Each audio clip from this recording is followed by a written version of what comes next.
This question is again from Herodo and topic is electrostatic. A system consists of a ball of radius r carrying a spherically symmetric charge and the surrounding space filled with a charge of volume charge density alpha by r, where alpha is the constant and small r is the distance from center of the ball. Find the ball's charge at which the magnitude of the electric field strength vector is independent of small r outside the ball. How high is this strength? You have to calculate that strength also, that constant strength. The permittivities of the ball and the surrounding space are assumed to be unity.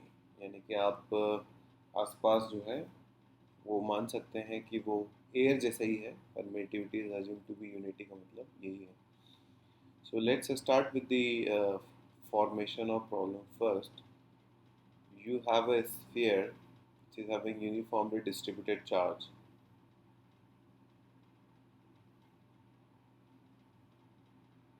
Like this. And the surrounding of this sphere, surrounding बनाते हैं थोड़ी बड़ी. That surrounding is filled with another type of charge distribution. Okay, so let me change it. Changing the color. So this pink charge is a variable charge distribution. So it is given that ball is having spherically symmetric charge and the surrounding space is filled with variable charge density.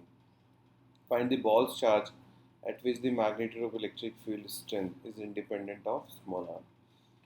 Fact तो ये है कि ये भी नहीं बोल रखा कि बॉल में जो चार्ज है वो यूनिफॉर्म है कि नॉन यूनिफॉर्म है, लेकिन कोई फ़र्क नहीं पड़ता. स्फेरिकल सिमेट्री में अगर चार्ज है तो हम लोग किसी भी बाहर वाले पॉइंट पर, let's say I am talking about this point. So if I calculate electric field intensity at point P, इस तरह का अगर आप कोई पॉइंट लेते हो तो उस पॉइंट पर जो इलेक्ट्रिक फील्ड होगा वो केवल और केवल उसके भीतर वाले चार्ज का ही होता है. यानी पॉइंट पी से गुजरने वाला अगर हम कोई स्फीयर बनाते हैं, इमेजिनरी स्फीयर, तो जो उसके अंदर जो चार्ज है ना, सिर्फ उस चार्ज का इलेक्ट्रिक फील्ड यहाँ पर आएगा. So I can assume all the charge inside this spherical shell of small r, imaginary sphere भी बोल सकते हो, imaginary sphere of radius small r, all the charge inside this imaginary sphere can be considered at the center for calculation of electric field.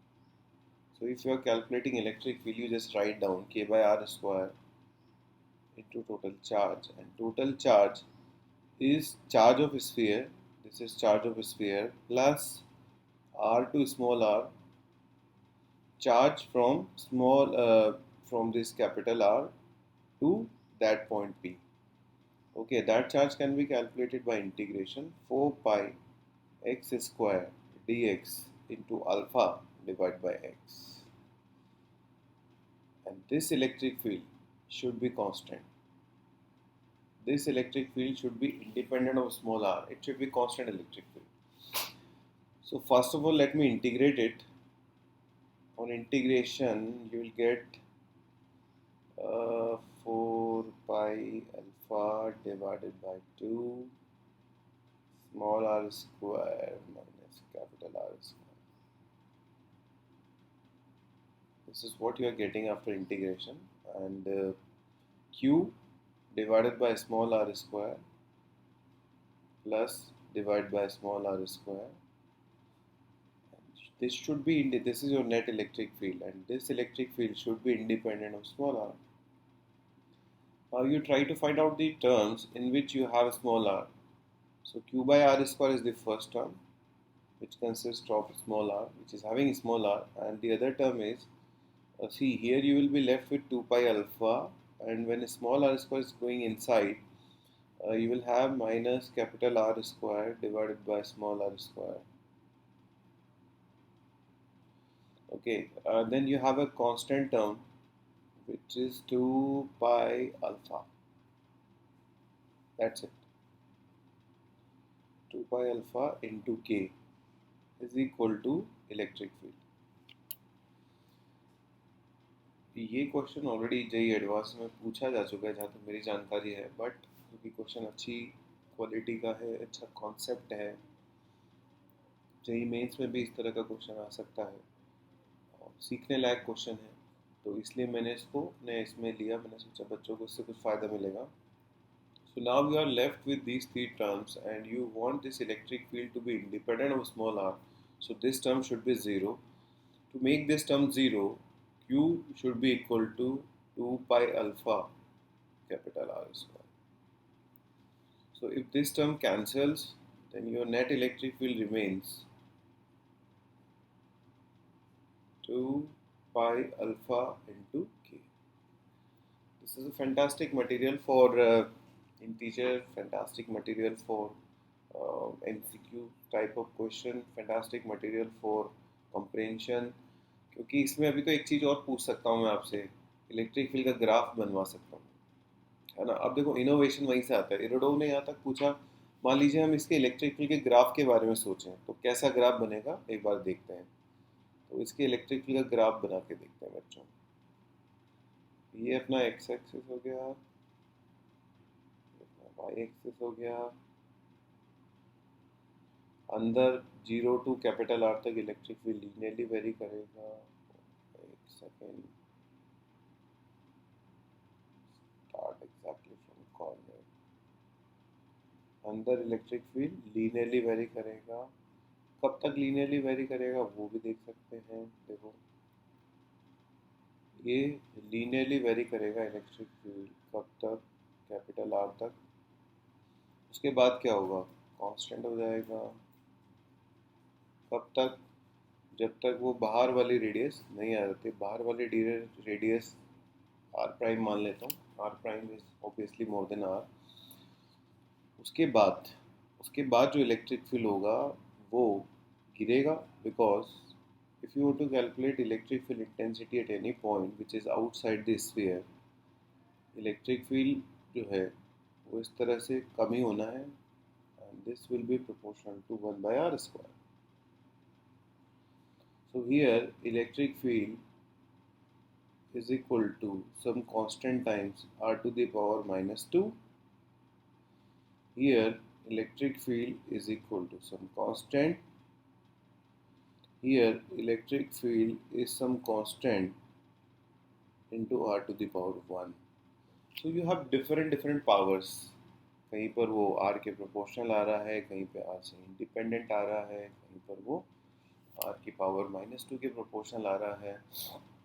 एक interesting सवाल आपसे पूछा जा सकता था, और ये पूछा जा सकता था कि ये बताइए कि टोटल इलेक्ट्रिक फील्ड कितना होगा बाहर। तो बाहर वाले पॉइंट पर अगर कोई टोटल इलेक्ट्रिक फील्ड निकालना चाहता है तो वो निकाल भी सकता है।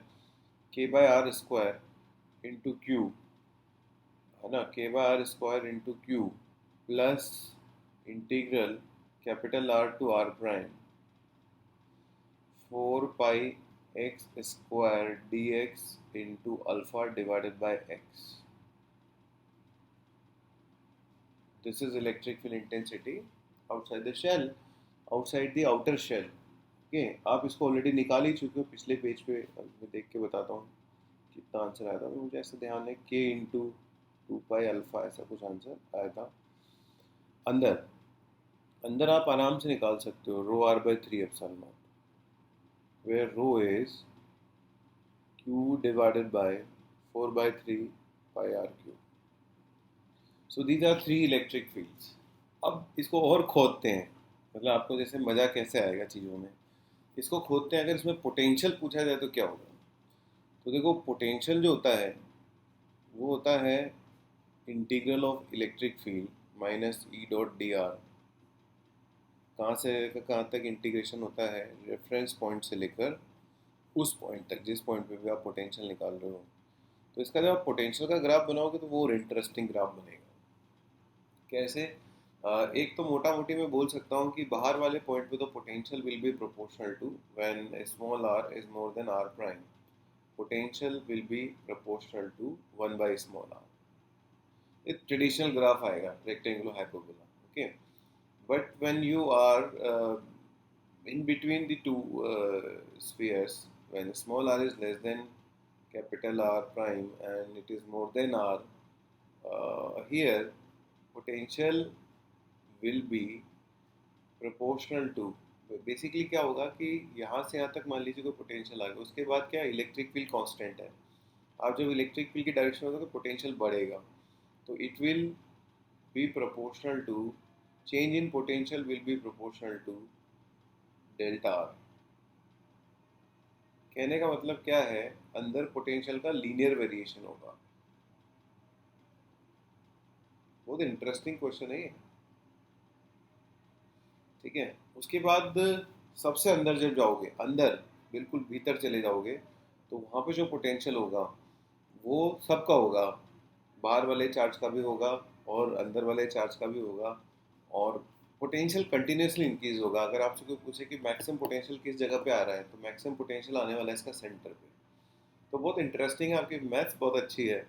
आपका अगला टास्क ये है, draw potential versus small are diagram. वैसे आप यहाँ से भी अंदाज़ा लगा सकते हो, यहाँ से ऐसे अंदाज़ा लगा सकते हो कि जो इलेक्ट्रिक फील्ड होता है वो नेगेटिव ग्रेडियंट ऑफ पोटेंशियल होता है, तो आपको थोड़ा आइडिया यहाँ से भी लग जाएगा। If it is negative, if this is negative gradient of potential, then potential का ग्राफ कैसा दिखता होगा। आप देख सकते हैं यहाँ से आता है इलेक्ट्रिक फील्ड बढ़ रहा है, इसका मतलब एक तरह से पोटेंशियल के ग्राफ का स्लोप जो है ना वो बढ़ रहा है, ठीक है। आपको ऐसा ग्राफ चुनना है जिसमें पोटेंशियल के ग्राफ का स्लोप बढ़ रहा हो। फिर यहाँ से आता इलेक्ट्रिक फील्ड कांस्टेंट है, इसका मतलब आपको ऐसा ग्राफ चुनना है जिसमें पोटेंशियल के ग्राफ का स्लोप कांस्टेंट हो, ठीक है। तो उल्टा चल के भी आप निकाल सकते हो, बट आप चाहें तो ऐसे भी निकाल सकते हो, पोटेंशियल लिख लिख करके। Okay, so good luck, enjoy, keep learning, keep sharing, एक दूसरे दोस्तों से भी शेयर करो, क्योंकि इरोडो के जो क्वेश्चंस मैं पिक करता हूँ वो सिंपल एक क्वेश्चन नहीं होता, वो पिटारा है संभावनाओं का। कौन सी संभावनाओं का पिटारा है, ढेर सारी संभावनाओं का पिटारा है, बहुत सारे क्वेश्चंस उसमें निकल सकते हैं, बहुत सारी बातें मैं चाहता हूँ एक क्वेश्चन के थ्रू आपको बताऊँ, आप बहुत सारी चीज़ें सीखें, और सीखें भी और दूसरे बच्चों को भी सिखाएं। Good luck, thank you.